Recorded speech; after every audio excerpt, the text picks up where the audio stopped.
Okay, we've reached 1 p.m., so we're going to go ahead and get started promptly. I am Graham Sandersfeld, the Iowa State Urban Ag Outreach Coordinator. Thank you all for joining us for this latest webinar about controlled environments for urban ag, a primer. Today, I'd like to remind everybody that the Urban Ag website is available for if you want to access previous webinars. Also, we have a newsletter that has approximately monthly emails. If you want to sign up, the QR code is on screen right now. And also, at the end of this presentation and webinar, we ask you that you please fill out an evaluation survey. That'll be a link in the chat that I'll be sharing now. And then I'll also remind you at the end of the presentation. So today we're joined by Dr. Christopher Curry. He's a member of the Iowa State Urban Ag Catalyst team and an associate professor of horticulture here at Iowa State. His controlled environment and in greenhouse crop research is focused on providing research-based best management practices to support commercial producers of ornamental and food crops to improve productivity, profitability, and sustainability by managing light, temperature, mineral solution, and plant growth regulators.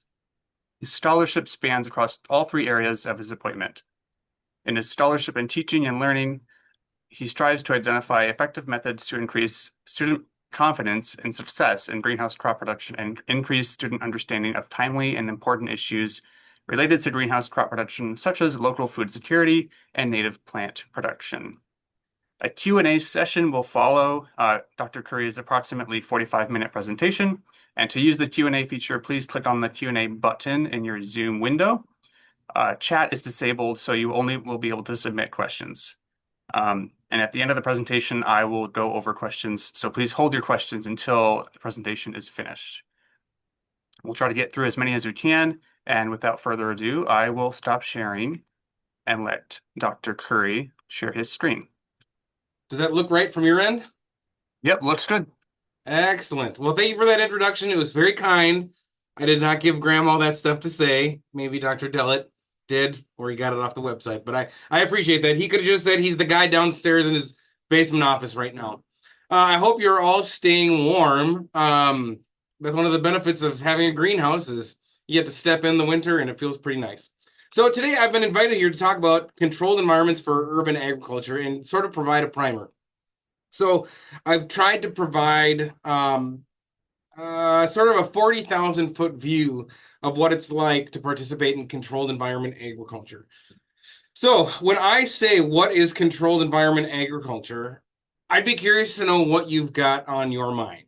Because everyone has a different idea.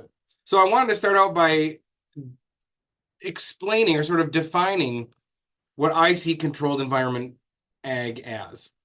So controlled environment agriculture, as I tried to do with this very elaborate Venn diagram in PowerPoint, it's the intersection of three main things. First of all, we're producing horticultural crops. In a perfect world, I would call it controlled environment horticulture because that's really what it is. All the crops that we're producing are horticultural crops. So we've got our plant materials. Now, for the most part, when people think of CEA, we're thinking of food crops. But the poinsettias that I've got growing in my greenhouse, you could consider that part of controlled environment agriculture. But I think for the most part, we're thinking of food crops. So we've got food crops that are going to be grown in some sort of a semi or fully controlled environment, somewhere that is not outside. And the degree to which is controlled is going to vary on its location and the technological sophistication of the environment. And then the other part of it, and this is the one that I think gets real synonymous with controlled environment agriculture, is the use of hydroponic production systems. So this is where we're not using any soils or mineral soils for producing our crop.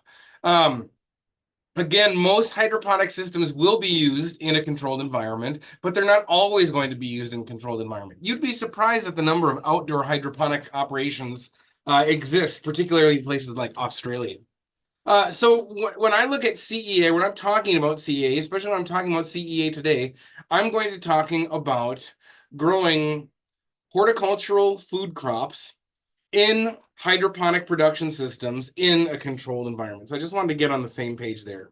So before we start dissecting controlled environments and production hydroponic systems, I just want to review, what do plants need to grow? Because to some extent, we're taking a reductionist view of producing a plant when we're looking at controlled environment agriculture. So what do plants actually need to grow? They need light. They need temperatures that are conducive to growth. They need specific gases, in particular carbon dioxide and oxygen. They need water and they need mineral nutrients. So you'll notice nowhere on there does it say that plants need soil.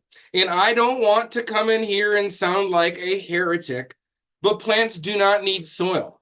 We use soil all the time in horticulture and agriculture because of the amazing things it does for us as far as serving as a reservoir for water and serving as a reservoir for nutrients and serving as an ecosystem for microbes and serving as a physical support to support a plant. But it is not something that plants actually need to live, thrive, and survive. So when we look at these factors, we can split them up. When we look at the light and we look at temperature and we look at carbon dioxide, those are all going to be plant factors or factors of plant growth that is going to be controlled or provided by the production environment. Alternatively, when we look at gaseous oxygen, water, and mineral nutrition, those are going to be things that we're concerned with our hydroponic system. So really, once we've got our food crops picked out, we're looking at the production in the environment and our hydroponic systems to meet these 5 factors of plant growth: light, temperature, gases, water, and mineral nutrients. So what I wanted to do is start out with light, temperature, and gaseous carbon dioxide. Now, the main benefit of growing in a controlled environment, growing indoors, is the ability to manage temperature, light, and CO2. Temperature has a large factor on plant growth. I don't think we need to say anything about that right now with winter. Cold temperatures, we don't have plants developing, but when we warm up our greenhouse, we're able to control the rate of development. Light is another big one. So here, let's take a look at this crop. Here we've got a number of different leafy green species. On the top row, we have arugula. On the second row, we have Swiss chard. On the third row, we've got bok choy, and on the bottom row, we've got starboard bunching kale. Now, what we're looking at here is the effect of the daily light interval, the effect of the total cumulative photosynthetic light that a plant receives on a daily basis, and look at its effect on plant growth. So as we go from 2 moles per meter squared per day to just over 20 moles per meter squared per day, you can see the effect that light has on plant growth. It's not surprising. More light, more plant growth. So why are we talking about this? Now again, many of you are likely already growing out of doors. When you're growing outdoors in the summer, we've got our highest seasonal light levels of the year. But when are we going to want to use a controlled environment? Controlled environments, you can use them in the summer, sure, but they're providing their least degree of advantage or conferring their littlest advantage to you as a grower during the summer. Controlled environments are most conducive or most beneficial when the outdoors are not conducive to plant growth. So this is when we're looking at mid-fall through winter into spring. That's when these greenhouse and indoor environments provide the biggest advantage, especially in places like Iowa where you can't have local food grown outdoors at these times of the years. But what else is the challenge with those times of years? Low light. Absolutely. And the reason why we're talking about that is, unlike the poinsettias that we've been growing in our greenhouses and are selling now, those are sold by unit on a per poinsettia basis. That's not how food crops are grown. Food crops are, I'm sorry, not how food crops are sold. Food crops are primarily sold based off of weight. And so larger plants means more mass, more weight, more yield, more sales. So that light doesn't just translate into a finished vegetable or finished edible crop. It's going to increase the weight and increase the value of that crop, what you can sell it for. Now, the other thing that we have is we have the benefit to control carbon dioxide. So here we're looking at 2 lettuce plants grown in identical greenhouses. The difference is one greenhouse, the carbon dioxide was not controlled, and it was just ambient carbon dioxide.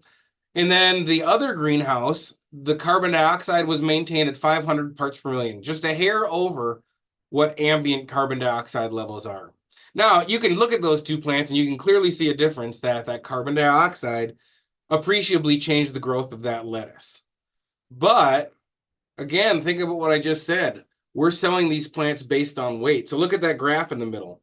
We have almost a threefold or greater than threefold increase in weight through the use of carbon dioxide. Big benefits to our crop growth.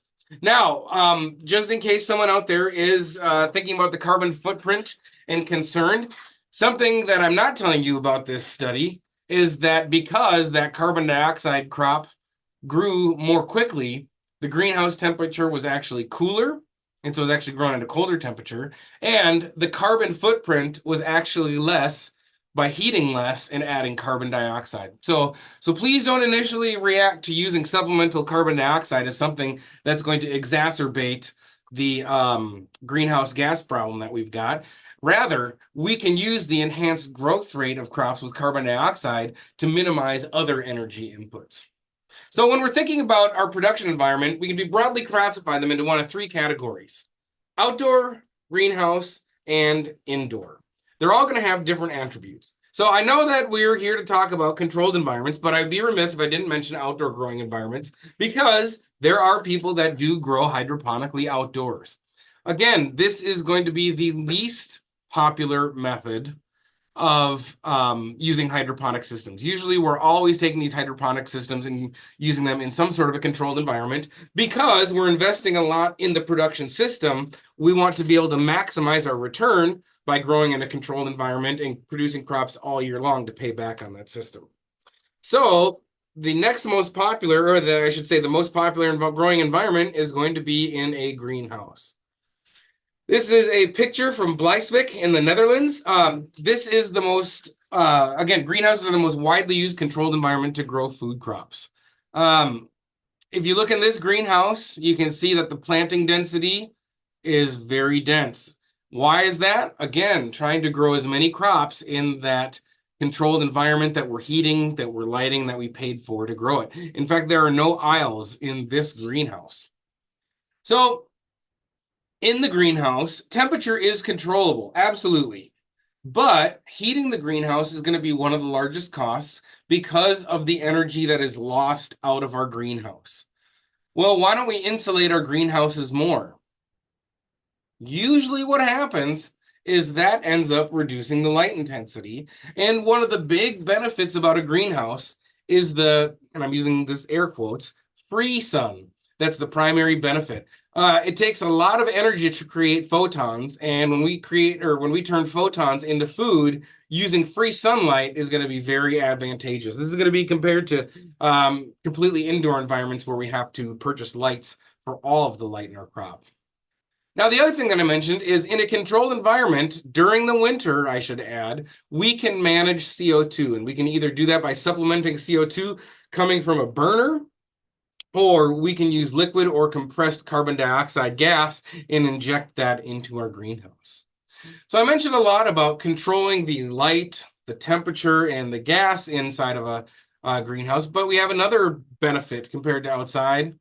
We can have controlled pollination. So when we're looking at fruiting crops, specifically tomatoes and strawberries, those are going to be the biggest ones that require pollinators. We don't need pollinators for our leafy greens and herbs. We don't need a pollinator for our vining cucumbers, and we don't necessarily need a pollinator for our peppers either, but you do need them for tomatoes and you do need them for strawberries. Controlled pollinations work well in the greenhouse because you can bring in your pollinators and they aren't going to leave the greenhouse, or rather very few will leave the greenhouse. So we keep going down this route of controlled environments, and that brings us to completely indoor production. Now, completely indoor production spaces can vary widely. They can be highly modular.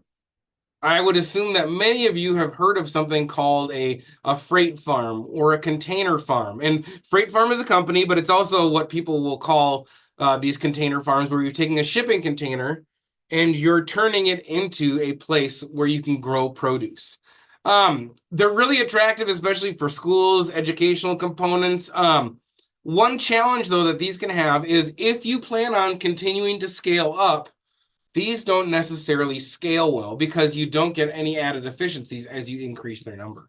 So if you're just going to be putting in one or two, excellent. If you're looking at starting your own lettuce production empire, this isn't necessarily where you're going to want to start. Now, you may also want these indoor spaces because you've got a specialty crop that requires specific conditions. This is a picture of a completely indoor mushroom production facility. Mushroom production can be done a number of different ways. This is the most high-tech way of doing it, where you have stacked vertical stackings of the compost, and each of those compost beds is going to turn into a bed that's going to be producing mushrooms that you'll harvest anywhere from 1 to 3 times. Now, although mushrooms grow in the complete darkness and the lights that you see on inside there are just for the convenience of employees, in other situations, like when you're growing leafy crops, you need to provide light. And like I mentioned, all the light for an indoor production setting has to be provided through electrical means. So what does that mean? It means some sort of an HID, high intensity discharge lamp, like a high pressure sodium lamp, or it might be something like you see now more commonly, light emitting diodes, LEDs. Either way, you need to provide all of the photons. So this can be one of the main expenditures for growing indoors. But there are some savings that come with it because, as you can imagine, as you look at this facility, you're going to lose less heat in this building than you are in a greenhouse. So you will be saving on some heat loss there, but you will be paying more for the electrical lights as well as the energy to operate those lamps. Now, one thing to think about is you can have too effective insulation. And sometimes cooling your facility when you're growing indoors can be a challenge. The other one is think about what plants are doing. Just like we sweat in the summertime, we're transpiring to try and cool ourselves. Plants are doing the same thing. They transpire, they release water to bring down the temperature of the plant to cool themselves. What happens is, unlike a greenhouse where you can crack the vents and dehumidify your greenhouse, you can't do that in these indoor situations. So dehumidifying the indoor growing environments can be a big challenge. It can be a big cost again for the equipment as well as the operation of this. Now, I've offered you these systems talking about outdoor, greenhouse, and indoor, but like everything else in life, there is a big gray area. So there can be hybrids. Here's an example of a hybrid system. Here we have a hydroponic tomato crop that looks like it is grown under some type of a greenhouse, but you'll also notice that you see the clear blue sky. This is a greenhouse that has a retractable plastic roof. So when the outdoor air temperatures and outdoor precipitation allow for it, the greenhouse roof can be retracted and you can get ambient temperatures, ambient light intensities, and ambient CO2 concentrations. Great. But when it starts to get a little bit cooler, maybe when it starts to get darker, maybe when rain starts to fall, this curtain can close and cover its plants, and there you're reaping some of the benefits of that greenhouse. And maybe at night, the roof will stay closed, and it's going to reduce heat loss, and you can actually turn on some heating, and you start to heat it a little bit. So here you're sort of reaping the benefits of indoor and outdoor. Let's take another look at an example of combining these two. So here we have an example where this is going to be down in Virginia, and we've got a grower that's growing herbs. They start their plants and they grow their young plants inside in a completely indoor facility. And then after a certain number of weeks, they wheel them out into the greenhouse to finish them under that lower cost space and that higher light environment. So this is an example where they're using the indoor and the greenhouse as a combination production environment. Now, I don't want to lie to you. It can cost some money to grow these plants in a controlled environment. Now, money is not one of the factors of plant growth, but it has a big impact on business profitability.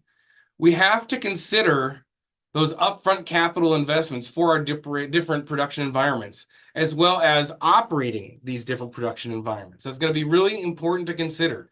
So while the productivity and the precision in greenhouse and indoor facilities can be much greater than outdoor, that is going to come at a cost. Now, I wanted to address those aspects of plant growth, but there's something else we want to consider for controlled environments. We want to think about pest control. It'd be nice if we didn't have to, but we absolutely have to. Plant health is certainly going to be related to pest control. But the environment that we're growing our plants can be even more impactful. Now, when we think about a controlled environment, there are some things that we need to take into consideration for managing pests and diseases. First, there are very few conventional pesticides labeled for use on food crops in controlled environments. That is a very, very, very important thing to know. We have very few pesticides that we can apply on food crops in a controlled environment. Now, we are going to have many certified organic options. So interestingly, it's easy to transition from conventional pesticides to organic pesticides coming into the greenhouse because that's essentially what we already have. The other thing that we've got is the controlled nature of production in a greenhouse or an indoor setting allows us to have a lot more success to growing without the use of pesticides. It's not uncommon to see hydroponically grown crops from controlled environments being advertised as spray-free or pesticide-free. How can we do that? Well, there's a couple of things we do. One, we can monitor with sticky cards. This helps us identify pest breakouts before they get too bad. But one of the bigger things is we can use mechanical means of control. Like for example here, we can use a mesh screen to exclude thrips from getting inside of our greenhouse. Or we can have a foot bath to wash the bottoms of our shoes and our boots before we enter the greenhouse so we don't bring a plant disease in. There's just more control over the points of entry and exit for air and as well as for people when you're growing in a controlled environment. The other thing is that greenhouses and indoor spaces are the poster child for success with biological control. Biological control is using good bugs to eat the bad bugs. That's big, big oversimplification, but that's where we're using beneficial organisms to control those problematic organisms. While you can do this outdoors in the field, it's much more effective in the greenhouse because if you can imagine going out and releasing some beneficial insects in a field of soybeans, they're going to fly off and go everywhere. Alternatively, if you go into this greenhouse filled with hydroponic cucumbers and you release beneficial insects, the vast majority of them are going to stay in the greenhouse and be effective predators or parasites towards those pest problems. Okay, we've spent just about 20 minutes on the controlled environment side of CEA, but I would like to get into the hydroponic production systems because that's really that other side of the coin. Like I said, before we were talking about light, temperature, and gaseous carbon dioxide in our growing environment. That's what our production environment is going to meet for our plants and manage for our plants. Now let's move into gaseous oxygen, water, and mineral nutrients. Those are going to be things that our hydroponic systems are going to provide for our crops. So let's first start with looking at some hydroponic systems. And I want to start with those systems that are most well suited to leafy, non-fruiting crops like lettuce, culinary herbs, specialty greens, etc. The most well-known hydroponic system is the NFT system. And I would bet dollars to donuts that almost every one of you have seen some sort of an NFT system somewhere. And this is essentially what you might call it's something that looks more or less like a rain gutter on a 1 to 3% slope. The plants are placed in the troughs after the seedlings are old enough. And then a nutrient solution runs down that sloped trough, bathing the roots in that nutrient solution. That's why they call it the nutrient film technique. Anywhere from 1 to 2 liters of nutrient solution, or anywhere from about a quarter to a half gallon per channel per minute, creates that thin film that bathes the roots. So again, this is going to be the most common nutrient solution. When you're ready to harvest these, there's a couple different ways you can do it. One, you can go out to the different hydroponic channels themselves and pull the plants out. The other thing that you can do is simply pull out, you can see those black spaghetti tubes in the back of the channel. You can remove those black spaghetti tubes, cramp them shut so they don't deliver any water, and then you can simply walk that entire trough over to the area where you're going to harvest. Now, another system, it's a little bit less common, but again, it's the perfect system for these short leafy crops. It's got a bunch of different names. The system that you see in front of you can be referred to as the deep flow technique because the water is anywhere from 4 to 12 inches deep, as opposed to the thin film from nutrient film. It's also called the raft system because although it may not be apparent just seeing the plants sitting there, if you look in the bottom corner, I've got a picture of what these rafts look like when you lift them up out of the nutrient solution. The plants are planted into polystyrene boards that have holes in them, and then those boards simply float on top of our nutrient solution. Now, whether we're talking about the NFT system or the DFT system, we have to grow our seedlings in some sort of a substrate to then be transplanted into these systems. Now, when we're looking at these water culture systems, there's a couple of substrates you can use. One is going to be rock wool. Another way that you might hear this called is stone wool.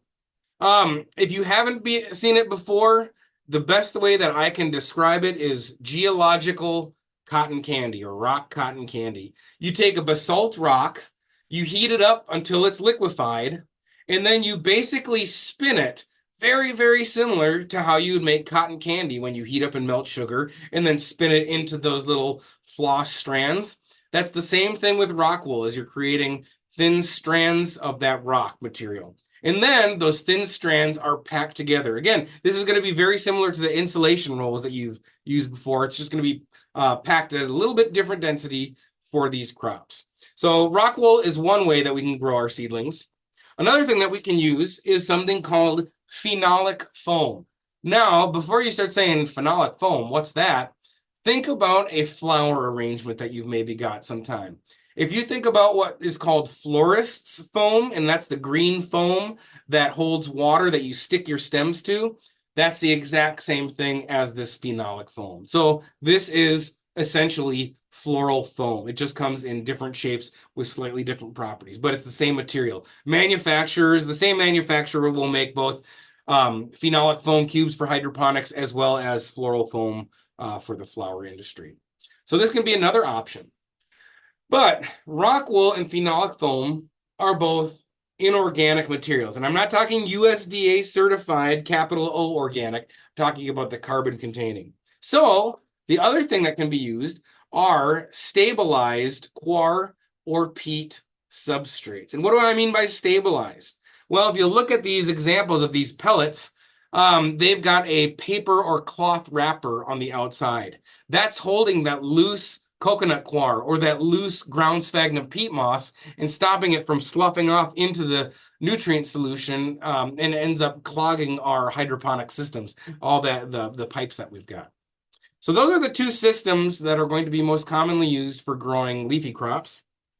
Let's take a look at those we might use for vining crops. Dutch buckets or Beto buckets. And unfortunately, I can't give you the meaning behind that Beto acronym. But you can see these are containers that the plants are transplanted into and then grown out throughout their fruiting life. Just to give you an idea of what it looks like, here is a Beto bucket.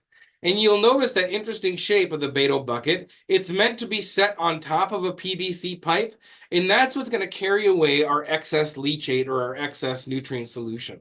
It's going to be dripped on top of the bucket, on top of the substrate, and then it's going to drain down to the bottom. And then you can see we've got that little siphoning elbow. And what that's going to do is, as that nutrient solution builds up in the bottom of the bucket, eventually it's going to build up and it's going to pull over down that siphoning elbow, and it's going to create a siphon that will draw all the excess out of that Dutch bucket so you don't have your plants sitting in water. Now, what are we going to fill our Dutch buckets with? You're going to use one of two substrates. First is perlite. Well, if rock wool is geologic cotton candy, perlite is geologic popcorn. Do you want to guess what presenter didn't eat lunch before their presentation today and now is just using food metaphors? So geologic popcorn is going to be the same kind of process. You've got little rock material, and then it's going to go into a perlite popping facility. And it's basically an air pop for that geologic material. It looks like calcined clay or like kitty litter. You heat it up, and then it pops and expands into the perlite that you see before you. This has a very, very, very, very, very low bulk density. So it's very, very light. It's got a lot of airspace in there. And that's going to be where we hold a lot of air, but also that airspace is going to allow the nutrient solution through its tensile strength to adhere to the outside of there. And that's going to be how we get that water distributed through the root zone. The other substrate that you'll see is lightweight expanded clay aggregate, the acronym being LECA. And this is a clay material that, like perlite, has been heated up and expanded to make that honeycomb-like structure. And you see that in this photo here. Again, lots of airspace, but also lots of surface area for water to adhere to. Now, you can get Dutch buckets in different colors, but it's not just a style choice. It's going to be a bit more practical. So we wear we wear white after Labor Day. People use white during the summer season because that's going to help reflect the light during the summer. That's going to help keep our root zone cooler by keeping that heat out of the root zone. Alternatively, those black containers are something that we're going to use during the winter, during that cooler season, because that black is going to absorb that infrared energy and it's going to heat the root zone. It's going to benefit our plants during the winter. So there are some strategies. So when we look at growing in our Beto buckets, we want to expand that planting sequence that we talked about for our seedling crops. So in a Beto bucket, what you'll do is you'll seed your crops into small rock wool cubes, just like we already saw. So again, here we have our sheets of rock wool cubes for the young plants. Then we're not just going to take those little cubes and transplant them. Instead, we're going to transplant a single seedling from these sheets into this 4-inch block. And this is very analogous to taking a small seedling and putting it in a 4-inch pot before you put it in a multiple gallon container. We don't want to plant them in a container that's too big because they'll stay wet too long. So we take that young plant, that young seedling in the plug, we transplant it into that 4-inch block. We grow it into that 4-inch block until it's rooted in there, and then we transplant that block, as you can see here, into our Dutch bucket filled with perlite or LECA. The other system you can use is the slab system. And it might be a little bit hard to see. I've got some pictures in the next slide, but these are going to be slabs that are just about 3 feet or 1 meter long. This slab is filled with rock wool, but you could also have a slab filled with coconut coir. And I'll talk a little bit about coir in a second. Here's a close-up. Again, we've got that similar block that I just explained. So we've got our young seedling plant that was grown in a plug, that plug transplanted to this block, and then this block gets transplanted into the slab. So you can see it's a very similar system with respect to transplanting as that Dutch bucket, except instead of transplanting into the bucket, in the end, it's going into that slab. So here, we're using that geologic cotton candy, stone wool, rock wool, but you can also achieve the same sequence with using coconut coir. So the outer husk of coconut is what we call that coir, and that can be turned into substrate. And you can make it into many different types of substrate. You can see here in the bottom left-hand corner, we've got ground coconut coir, which is going to act a lot like ground sphagnum moss that you might be using. Alternatively, in the lower right-hand corner, you see chopped coconut coir. And this is going to be used in substrates similar to a way that composted bark would be used to give some better drainage and some aggregate. And you can get anything in between. So you've got ground, you've got chunks, you can get shredded, you can get chopped, all sorts of things. Now, one thing that you see in the upper left-hand corner is you'll see bales of ground coconut coir sitting there in water. And this isn't just something that's been sitting out in the back 40 getting wet. What's happening is 2 things. 1, we're decompressing the coconut coir, and 2, we're leaching out salts. So why are we leaching out salts? Well, let's think about where coconuts grow. Not here in Iowa. Coconuts are going to grow by the ocean, and they're a halophyte. They take up sodium chloride. So what happens is you'll actually get sodium in that outer husk. Well, sodium is not something that we need to provide any of our hydroponic crops. So we want to leach that out. So by soaking our coconut coir, we get that salt in solution, and then that can help drain it away. The other thing that it's doing is, especially when you've got ground or shredded coconut coir, we can compress those bales for shipping. And that's a great thing because where's this coconut coir shipping from? Not southern Iowa, not northern Minnesota. It's going to be coming from Indonesia, the Philippines, India, et cetera, et cetera, et cetera. By compressing that bale, we get more economical shipping, but we need to decompress it to regain that good airspace and those physical properties that we want for using it in production. Okay, we've described the systems. Now let's move on to the lifeblood of our hydroponic systems, and that is the nutrient solutions. Nutrient solutions are why hydroponic systems are popular. It's a way to provide all the nutrients that plant needs, while we're also recapturing and recirculating the unused nutrients in water. So when people talk about hydroponic systems saving 95% of the water, that's because we're operating in a recirculating system. That's really the big benefit that many people think about. Now, it all is going to start out with good quality water. That's the blank canvas that we want to use. So first thing that you want to consider, when I ask about water quality, I don't care about what your water pH is. We can fix that. I want to know what your alkalinity is, because alkalinity is going to determine how much buffering capacity you have when you need to change the pH of your water. So when we look at the alkalinity of our water source, and I hope you all know the alkalinity of your water source. Here it is in milliequivalents. We can multiply by 50 if we want to look at it in parts per million. So when we have from 0 to 1.5 milliequivalents, or 0 to 75 parts per million, or 75 milligrams per liter, we're okay. That's not a problematic concentration of alkalinity. However, as we go from 1.5 to 8 milliequivalents, or 75 to 400 parts per million alkalinity, you're going to have to use acid injection to reduce the alkalinity, so you can reduce the pH to keep it around 5.5 to 6. That's what we want for our hydroponic systems. So it's going to be very important to know your alkalinity and to adjust for it using something like sulfuric acid. Now, something that's related to alkalinity, but it's different, is going to be the hardness of your water quality. The hardness of your water quality is going to be that combined calcium and magnesium concentration in your water. And why is that important? Let me tell you, calcium can be a challenging nutrient to manage for hydroponically.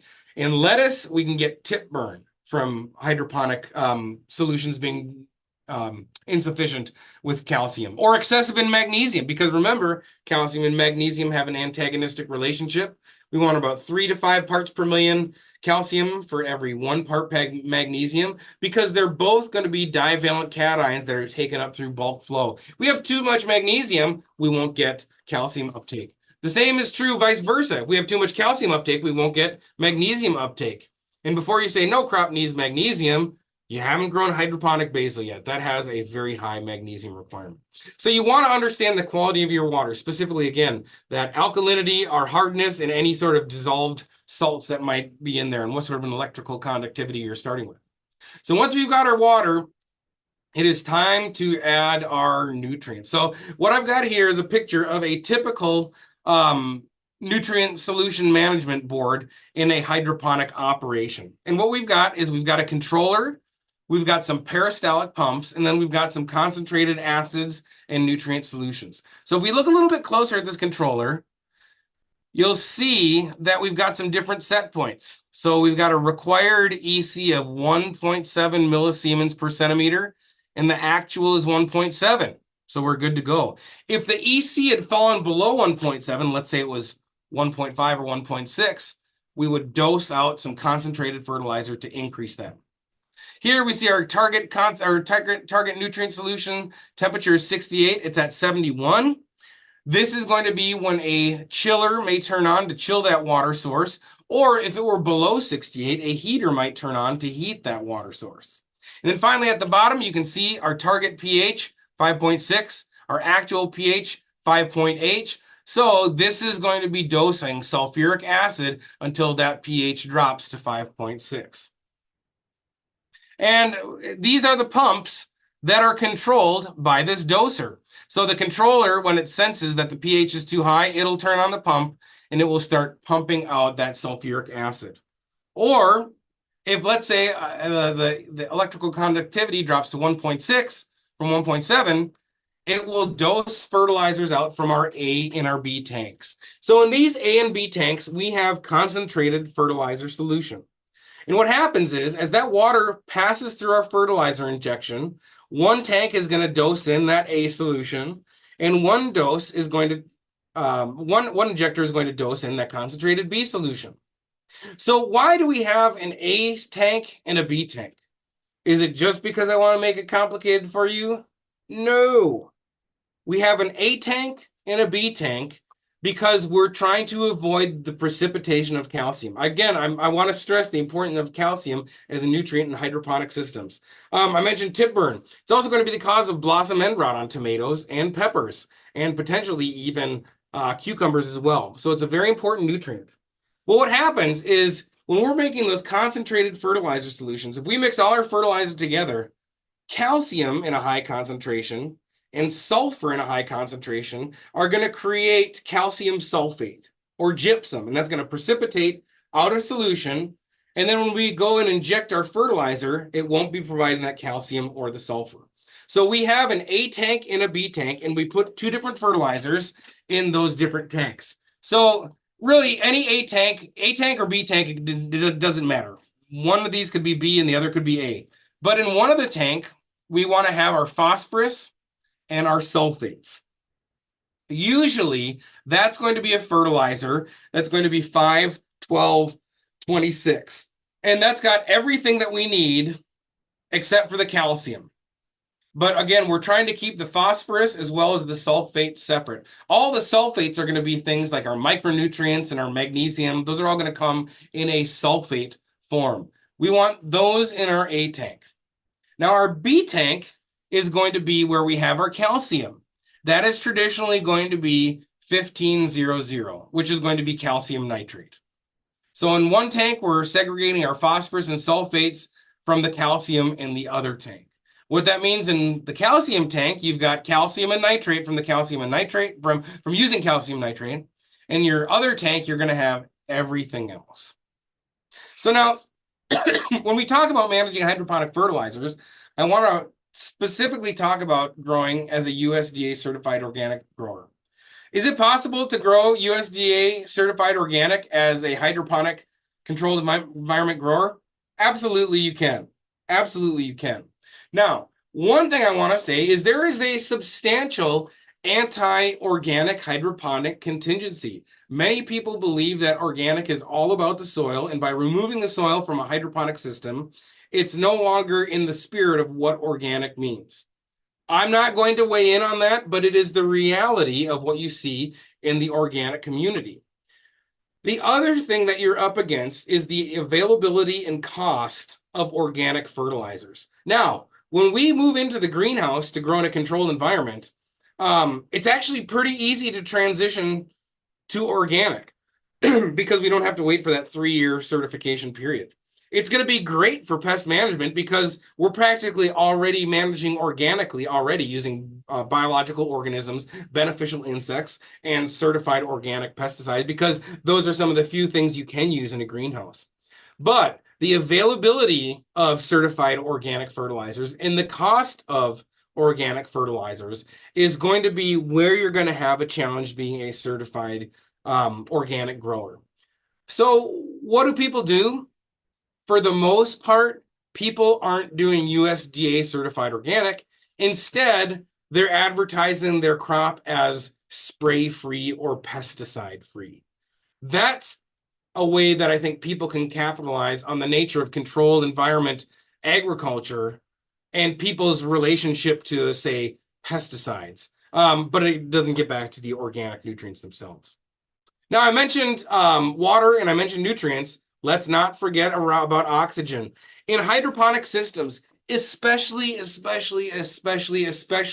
recirculating water culture systems like nutrient film technique and deep flow technique systems, you need to have oxygen in the nutrient solution. Plants can grow just fine in water provided they have sufficient oxygen. When plants die in water, they're not dying from overwatering, they're dying from a lack of oxygen. So we need to make sure that we're aerating our nutrient solution, like say through bubbling it, or through oxygenating our solution. And that can again be using liquid or gaseous oxygen and injecting it right into our nutrient solution.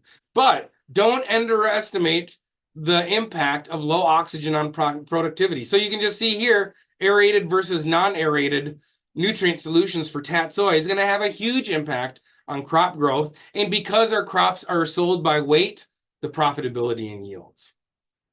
So I understand you've gotten a lot thrown at you in this presentation, but just start by working backwards. What is it that you want to grow? Your market opportunities are going to influence this. select the system best suited to the crop or crops you want to grow, and then determine what production environment will support your crop and production system the best. Don't get overwhelmed by all things CEA and hydroponic. It all comes down to the basics of providing what plants need. So think about those 5 factors of plant growth. Now, I hope that you walk away with the feeling that CEA and hydroponic can be a great tool for your toolbox. I certainly think they are a great tool for your toolbox. It's not a magic bullet. It's not going to feed the entire world, but I think this is another approach that we can take to producing healthy foods for our communities. And I think there's especially good opportunities in urban agricultural production systems. So with that, Graham, I don't know if you want me to stop sharing or what, but I'm ready for questions. You can probably keep your slides up if you in case you want to reference them, because I will just Sure. read you questions and then yeah, we have some already. So um, Dr. Curry's contact info is on the screen now, but I will go ahead and start reading questions so we can get through as many as we can. First one asks, um, is the electrical conductivity for hydroponic systems kept the same or higher or lower than that of outdoor growing systems? I can't answer that because it's like looking for the conversion from apples to tire fires. There, we don't measure EC so much in an outdoor system, so I can't answer that as well. I'm an indoor cat, always have been an indoor cat, scientifically speaking. Um, so I can't address that, and I'm sorry for that. All right. Next question is asking, seems like a complicated process for hydroponic production. What is the learning curve? Do you see growers learning from scratch and mastering hydroponic over the course of a year or longer? So I really don't. I really don't think. I think assembling the hydroponic production systems is probably the biggest learning curve. It actually can be pretty easy. Now things can go wrong and will go wrong. That's whatever is Murphy's law. Whatever can go wrong will. Um, but it's just a matter of knowing what your crops need and meeting that parameter. So if your crops need a certain your crops need to be grown at 70 and you're growing them at 63 and you're seeing problems, or if your crops need 1.5 millisiemens per centimeter of nutrients and you're maintaining it at 3.0, that's where it is because a lot of the times you can control the vast majority of things in CEA, whether it's the light, temperature, water, nutrients, et cetera, et cetera. And so the learning curve that I've found is more people not willing to have honest conversations of, I can control this, therefore I will. So it's just a lot more of learning to operate in a new system. Probably would be no different than if I went out to grow in the field. I grow indoors. I need to learn a new vocabulary, learn a new way to measure and monitor things. But it would just take a little bit of time. I will say this, going back to learning curves, I would strongly encourage people to start out with leafy crops. Starting out with tomatoes or cucumbers or peppers or eggplant. I wouldn't start out with fruiting vine crops. Leafy crops like lettuces, specialty greens, and leafy herbs. You have such a quick turnaround time that you can recover from mistakes more easily. You can make mistakes more easily, but you can recover from them much more easily. So I think there's a big benefit. I also think that in general, there's a higher demand for like lettuces and greens than there might be for tomatoes to some extent. Okay, So thank I you. do the learning curve, I would say, is more in the crops, and leafy crops are much easier to learn on. Fruiting, vining crops is that's the more extensive stuff. Good to know. Next question is asking, should those of us thinking about getting into this be concerned that freight farms went bankrupt this year? I wouldn't do a freight farm. So if I were you, I would do this. There's a lot of money that you see going into controlled environments, and that's a lot of that is actually venture capital money, and it comes from the LEDs, people seeing LEDs developed. Now you can put LEDs close to plants and stack them in a warehouse and all this stuff. And So there's just been a whole bunch of hullabaloo around it. And as a greenhouse guy, it's kind of exciting, but I don't want people get took, because you're the ones making capital outlays. In my opinion, I would start very simply. I would use a Quonset, a double poly greenhouse. I would start there. I wouldn't necessarily start with glass. Those DFT systems, those ponds that I showed you a commercialized facility, but imagine this. You've got a Quonset house, you've got a leveled out floor. Take cinder blocks and you can shape out your pond with cinder blocks and then go get 20, 30-foot wide rolls of 4 or 6 mil plastic and put in a double pond liner and then just fill that in and you've got a DFT system. So you don't have to go full tilt. You don't have to go glass glazing material and LEDs and et cetera and et cetera. You can do lo-fi hydroponics. And again, it goes back to that. Think about the 5 basic things plant need from your controlled environment and hydroponic systems. I mean, you can go see what people have devised with for growing or hydroponically at their homes. You can rig up a lot of stuff. So I think there are some lower cost alternatives. I think that doing the freight farms for commercial production, I absolutely would not buy those. Absolutely. I think they're best used for educational units. I do not think, or in like far north production, I do not think there's something that I think there are different things to be used. I apologize if there's anyone who represents that company on board here. Okay, moving on. This next question is asking, in container farming, is it viable or possible to use pollinators? Okay, so if you're using a pollinator, you're growing a fruiting vining crop. Most likely, I don't grow fruiting crops in a completely controlled in an indoor environment. So I'm not going to get into it right now, but there's something called the PAR productivity, and that's the conversion of light into edible biomass. The PAR productivity of fruiting crops like tomatoes or strawberries is very low compared to the PAR productivity of leafy crops. That's why when you are looking at a completely indoor situation, you want as much of that crop producing saleable mass. That's why I suggest doing the greens because you're selling 90% of what that plant is growing versus a strawberry or a tomato. That's not the case. So if you're looking at a completely indoor production facility, you should absolutely be producing leafy crops. Or if you're in a state where it is legal, you could grow high THC containing cannabis because of the profit margins.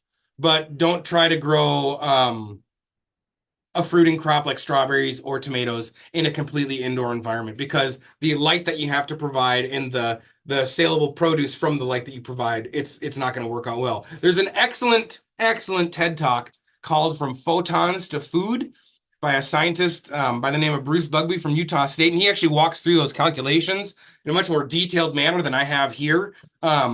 But it's just a cautionary tale on what to grow in a completely indoor environment. It's different with a greenhouse because all of a sudden now you've got that free sun, again, air quotes, because we're heating that greenhouse, but we're not paying for the light structure or the light fixtures and we're not paying for the electrical energy to run the lights like you are in an indoor. Okay, thank you. Next question is asking, um, what have you found to be the biggest issue for newcomers in the hydroponic space? Um, I think what is the quote from Gandalf in Lord of the Rings? With great power comes great responsibility, is what he tells Frodo.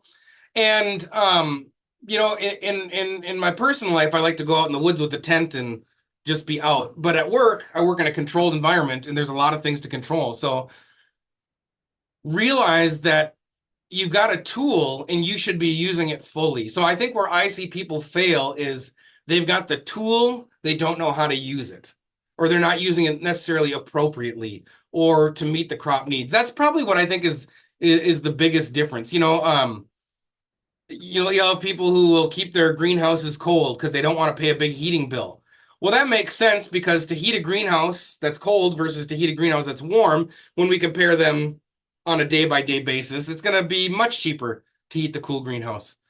But the difference is our crops are going to finish way more slower in that cool greenhouse. So that ends up actually costing way more to heat your crop because the time it takes to occupy your greenhouse is going to be that much longer.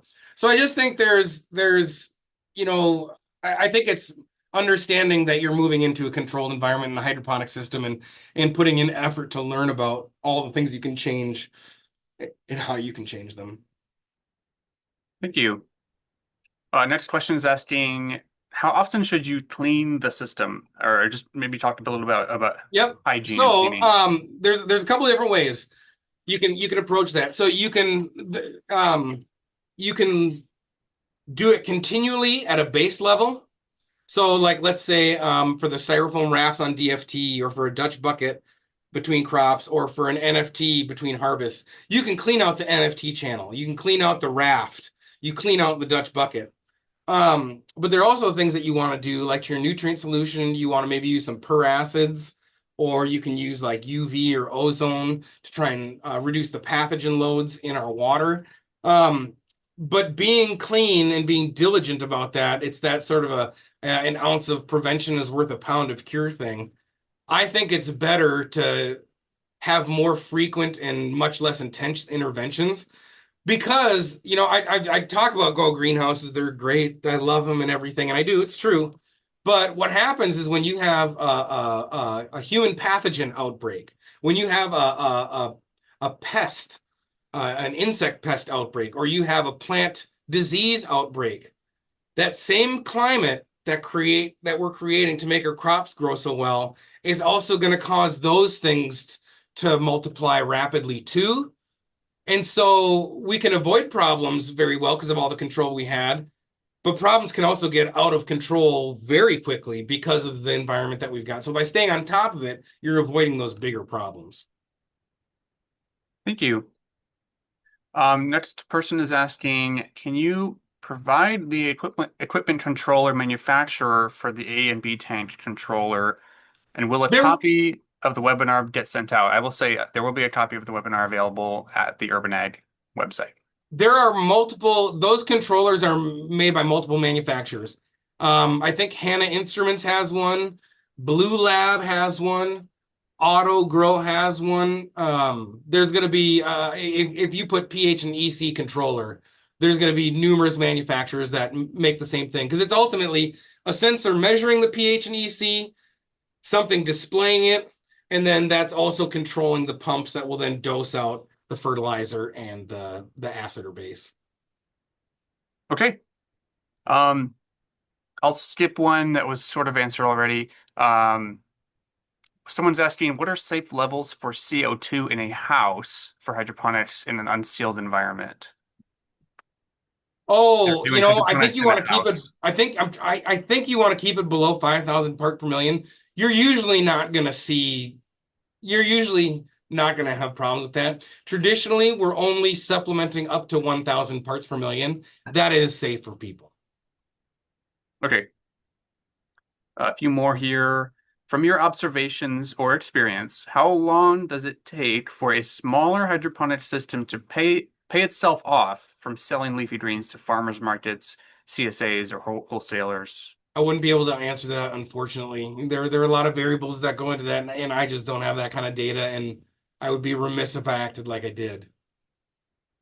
Do you know of any resources that kind of offer maybe like a financial? Right now, I think that there's some enterprise budgets that they're developing down at the University of Tennessee.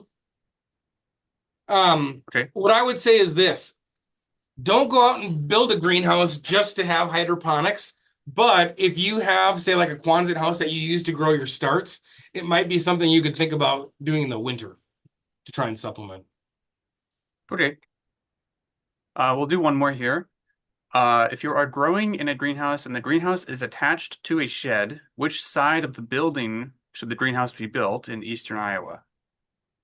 Okay, wait. Say that again. If you're growing in a greenhouse, that greenhouse is attached to a shed.